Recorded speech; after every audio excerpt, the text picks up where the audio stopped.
Hi friends, welcome back to our channel. ముందుగా అయితే అందరికి నమస్కారం అండి. మరొక ఇంట్రెస్టింగ్ అప్డేట్తో నేను మీ ముందుకు రావడం జరిగిందండి. సో అప్డేట్ ఏంటి అనే విషయానికి కనుక వచ్చినట్లయితే, ఆంధ్రప్రదేశ్ రాష్ట్ర వ్యాప్తంగా ఉన్నటువంటి లబ్ధిదారులు ఎంతగానో ఎదురు చూస్తున్నటువంటి కొత్త పింఛన్లకి సంబంధించి ఒక తాజా సమాచారం అయితే రావడం జరిగింది. కొత్త పింఛన్లు ఎప్పుడు విడుదల చేయబోతున్నారు, ఎవరికి విడుదల చేయబోతున్నారు, ఏ విధంగా దరఖాస్తు చేసుకోవాలి, ఎటువంటి డాక్యుమెంట్స్ అవసరమవుతాయి అనేటువంటి పూర్తి సమాచారం తెలియజేస్తాను. వీడియోని ఎక్కడ స్కిప్ చేయకుండా చూడండి, అప్పుడే మీకు పూర్తి సమాచారం అర్థమవుతుంది. మన ఛానల్లో ఎవరన్నా ఫస్ట్ టైం చూస్తుంటే ఛానల్ చూసి కంటెంట్ నచ్చినట్లయితే సబ్స్క్రైబ్ చేసుకుని పక్కనే ఉన్న బెల్ ఐకాన్ అయితే ఆన్లో పెట్టుకోండి. సో ఇక లేట్ చేయకుండా డైరెక్ట్గా వీడియోలోకి అయితే వెళ్ళిపోదామండి. వీడియోలో భాగంగా ముందుగా చూసుకున్నట్లయితే జిల్లాకు 200 కొత్త పింఛన్లు మంజూరు చేయాలని సీఎం చంద్రబాబు నాయుడు గారు అయితే ఆదేశాలు జారీ చేసినట్లయితే సమాచారం అండి. పెన్షన్ల మంజూరీపై సీఎం చంద్రబాబు నాయుడు గారు కీలక నిర్ణయం తీసుకున్నట్లయితే సమాచారం. సో ఓకేనా, ఇప్పటి వరకు పెన్షన్ల మంజూరీలో కలెక్టర్లకు విచారణాధికారం లేకపోవడంతో బాధితులకు న్యాయం జరగడం లేదని ఐఏఎస్ కలెక్టర్ల సదస్సులో ప్రస్తావన రావడం జరిగిందనితే సమాచారం అండి. ఈ విధంగా ప్రస్తావన వచ్చిన తర్వాత దీనిపై వెంటనే స్పందించిన సీఎం చంద్రబాబు నాయుడు గారు జిల్లాకు 200 కొత్త పింఛన్లు మంజూరు చేసేందుకు అనుమతి ఇచ్చినట్లయితే సమాచారం. సో ఓకేనా, సో ఈ విధంగా ఎవరైతే బాధితులు ఉన్నారో వారికి ఇంకా న్యాయం జరగడం లేదని ఐఏఎస్ కలెక్టర్ల సదస్సులో ప్రస్తావన రావడం జరిగిందండి.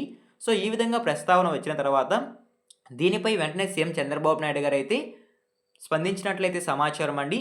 జిల్లాకు 200 కొత్త పింఛన్లు మంజూరు చేయాలని జిల్లా కలెక్టర్లకు సీఎం చంద్రబాబు నాయుడు గారు అయితే ఆదేశాలు జారీ చేసినట్లయితే సమాచారం. సో ఓకేనా, ఈ కొత్త పింఛన్లు ఎవరికి ఇవ్వబోతున్నారు అనేటువంటి సమాచారం కూడా తెలియజేస్తాను. ముందుగా చూసుకున్నట్లయితే ఆంధ్రప్రదేశ్ రాష్ట్రంలో ఉన్నటువంటి దీర్ఘకాలిక వ్యాధిగ్రస్తులకు, అదేవిధంగా క్యాన్సర్ రోగులకు, అదేవిధంగా దివ్యాంగులకు ఈ యొక్క పింఛన్లు ఇవ్వబోతున్నట్లయితే సమాచారం అండి. సో ఓకేనా, ఇన్ఛార్జ్ మంత్రి అదేవిధంగా జిల్లా కలెక్టర్ కలిసి నిర్ణయం తీసుకునే వెసులుబాటు కల్పించినట్లయితే సమాచారం అండి. బాధితులకు న్యాయం చేకూరేలా ప్రభుత్వం మరో కీలక అడుగు వేసినట్లయితే సమాచారం. సో ఓకేనా, ఈ విధంగా ఆంధ్రప్రదేశ్ రాష్ట్ర వ్యాప్తంగా ఉన్నటువంటి దీర్ఘకాలిక వ్యాధిగ్రస్తులకు, అదేవిధంగా క్యాన్సర్ రోగులకు, దివ్యాంగులకు ఈ పింఛన్లను మంజూరు చేయబోతున్నట్లయితే సమాచారం అండి. సో ఓకేనా, త్వరలోనే ఈ కొత్త పింఛన్లకు గ్రామవార్డ్ సచివాలయంలో దరఖాస్తులు విడుదల చేసే అవకాశం ఉన్నట్లయితే సమాచారం అండి.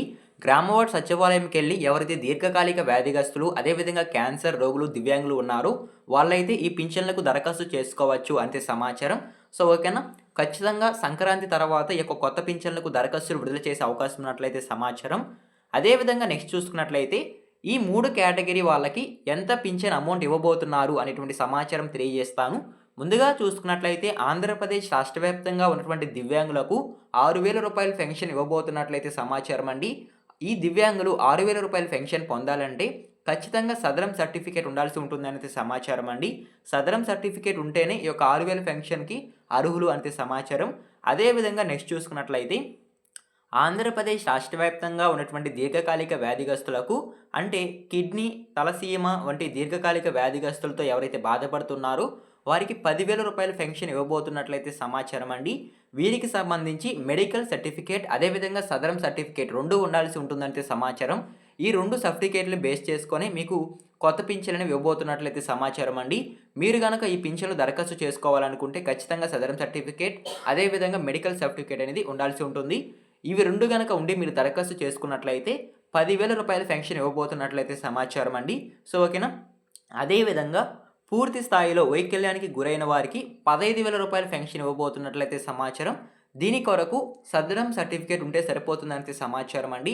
సో ఓకేనా, ఈ విధంగా 6,000 రూపాయల పెన్షన్, అదేవిధంగా 10,000 రూపాయల పెన్షన్, 15,000 రూపాయల పెన్షన్ ఇవ్వబోతున్నట్లయితే సమాచారం అండి ఈ 3 కేటగిరీ లబ్ధిదారులకైతే. సో ఓకేనా, మీకు అర్థమైంది అనుకుంటున్నాను. వీటితో పాటు ఇంకొన్ని డాక్యుమెంట్స్ అనేవి కూడా అవసరం అవుతాయని సమాచారం అండి. సో ఎగ్జాంపుల్ చెప్పాలంటే సదరం సర్టిఫికేట్, అదేవిధంగా మెడికల్ సర్టిఫికేట్, ఆధార్ కార్డ్, అదేవిధంగా రేషన్ కార్డ్. సో మీరు మీ యొక్క వైకల్యానికి సంబంధించి ఎడైనా సరే మీరు వైద్య పరీక్షలు చేయించుకుంటూ కనుక ఉన్నట్లయితే, సో దానికి సంబంధించి ఏమైనా సర్టిఫికేట్ కనుక ఉన్నట్లయితే అది కూడా తీసుకెళ్లాల్సి ఉంటుంది. సో ఈ రకమైన డాక్యుమెంట్స్ అనేవి మీరు తీసుకెళ్ళి కొత్త పింఛన్లకు గ్రామవార్డ్ సచివాలయంలో రాబోయే రోజుల్లో దరఖాస్తునే చేసుకోవచ్చండి. సో ఓకేనా, మీకు అర్థమైంది అనుకుంటున్నాను. సదరం సర్టిఫికేట్లో 40% కంటే ఎక్కువ వైకల్యం కనుక ఉంటేనే మీకు ఈ యొక్క పెన్షన్ అనేవి ఇవ్వబోతున్నట్లయితే సమాచారం. సో ఓకేనా, అదేవిధంగా మెడికల్ సర్టిఫికేట్లో సరైన ప్రూఫ్‌లు గనక ఉన్నట్లయితే సో మీ యొక్క పింఛన్‌లనేవి అందజేయబోతున్నట్లయితే సమాచారం అండి. సో ఈ విధంగా మీరు అన్ని అర్హతలు కలిగి ఉంటేనే ఈ యొక్క 3 కేటగిరీ వాళ్ళకి పెన్షన్‌లనేవి మంజూరు చేయబోతున్నట్లయితే సమాచారం. కేవలం ఒక్కొక్క జిల్లాకు 200 పింఛన్‌లనేవి మంజూరు చేసినట్లయితే సమాచారం అండి. ఆంధ్రప్రదేశ్ రాష్ట్ర వ్యాప్తంగా 5,600 పింఛన్‌లనేవి శాంక్షన్ చేసినట్లయితే సమాచారం. సో ఓకేనా. ఈ 200 పింఛన్‌లనేవి జిల్లా కలెక్టర్ అదేవిధంగా ఇన్ఛార్జ్ మంత్రి ఎవరెవరికి పంపిణీ చేయాలి అనేటువంటి నిర్ణయం తీసుకుంటారనైతే ప్రభుత్వం అయితే తెలియజేయడం జరిగింది. సో ఓకేనా. ఈ విధంగా కొత్త పింఛన్లకి సంబంధించి ఒక తాజా సమాచారం అయితే రావడం జరిగిందండి. వచ్చిన సమాచారాన్ని వన్ బై వన్ అయితే నేను మీకు తెలియజేస్తాను అనుకుంటున్నాను. ఈ ఇన్ఫర్మేషన్ గనుక మీకు నచ్చినట్లయితే లైక్ చేయండి. ఇలాంటి లేటెస్ట్ ఇన్ఫర్మేషన్ అప్డేట్స్ కొరకు మన ఛానల్‌ని సబ్స్క్రైబ్ చేసుకొని పక్కనే ఉన్న బెల్ ఐకాన్ అయితే ఆన్‌లో పెట్టుకోండి. అప్డేట్స్ మీరు ముందుగా తెలుసుకోవాలనుకుంటే మన టెలిగ్రామ్ ఛానల్ అయితే ఫాలో చేయండి. టెలిగ్రామ్ ఛానల్‌లో అప్డేట్స్ అనేవి ఎప్పటికప్పుడు పోస్ట్ చేయడం జరుగుతుంది. ఎవరికైనా ఇంట్రెస్ట్ ఉంటే డిస్క్రిప్షన్‌లో లింక్ అనేది అవైలబుల్‌గా ఉంది. ఒకసారి విజిట్ చేసి నచ్చితే ఫాలో చేయండి. ఎండ్ వరకు చూసిన థాంక్ యూ ఫర్ వాచింగ్ అండి. మరొక ఇంట్రెస్టింగ్ వీడియోతో మీ ముందుకు వస్తాను. అంతవరకు జై హింద్.